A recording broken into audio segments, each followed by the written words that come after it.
Missing from most history books is a key moment leading to the culture wars now ripping through American politics.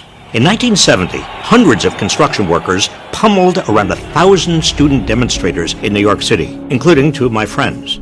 The Hard Hat Riot, as it came to be known, ushered in an era of cynical fear-mongering aimed at dividing the nation. The student demonstrators were protesting the Vietnam War and the deadly shooting of 4 student activists at Kent State University that occurred just days before. The workers who attacked them carried American flags and chanted USA all the way and America love it or leave it. They chased the students through the streets, attacking those who looked like hippies with their hard hats and steel-toed boots. When my friends in the anti-war movement called to tell me about the riot later that day, I was stunned. Student activists and union workers duking it out in the streets over the war? I mean, for goodness sake, weren't we on the same side? According to reports, the police did little to stop the mayhem. Some even egged on the thuggery. When a group of hard hats moved menacingly toward the action, a patrolman apparently shouted, "Give 'em hell, boys! Give 'em one for me!" The construction workers then marched toward a barely protected city hall. Why? Because the mayor's staff had lowered the American flag in honor of the Kent State dead. In a scene eerily foreshadowing the January 6th Capitol riot, they pushed their way toward the building. Fearing the mob would break in, city officials raised the flag.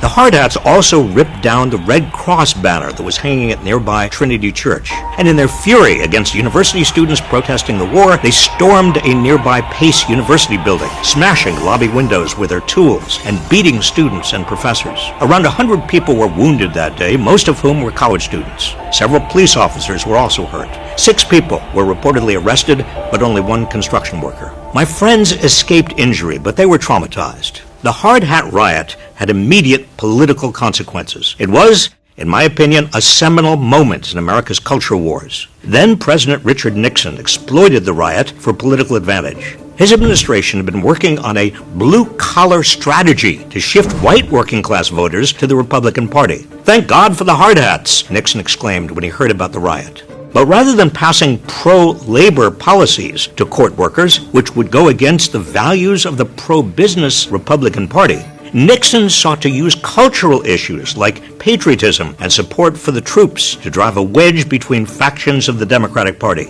workers without college degrees and progressives. Nixon invited union leaders, some of whom were involved in the riot, to the White House. They presented Nixon with a hard hat inscribed with Commander-in-Chief and an American flag pin.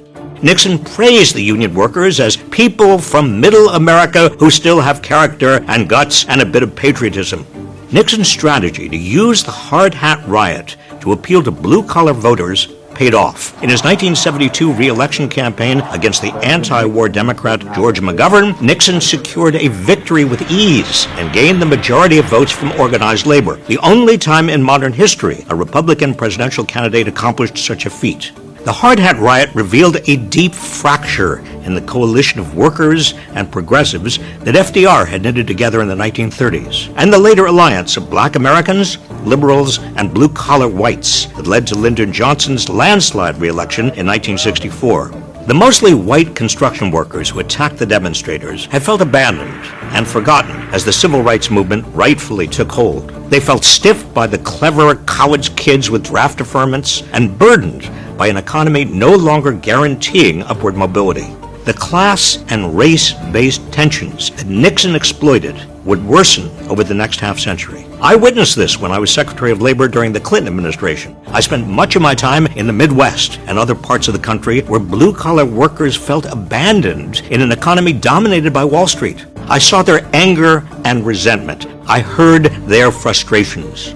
In my view, the Democratic Party has not done enough to respond, as Republicans have destroyed unions, exacerbated economic inequality through trickle-down economic nonsense, tried to gut just about every social safety net we have, and stood in the way of practically every effort to use the power of government to help working people. Today, the right is trying to channel that same anger and violence against the Black Lives Matter movement, the LGBTQ+ community, especially transgender people and drag queens, and whatever else they consider woke It's the same cynical ploy to instill a fear of the other as a means to distract from the oppression and looting being done by the oligarchs who dominate so much of our economy and our politics.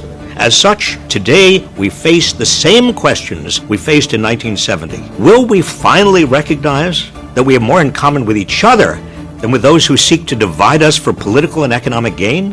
Can we unite in solidarity and build a future in which prosperity is widely shared by all? I truly believe that we can.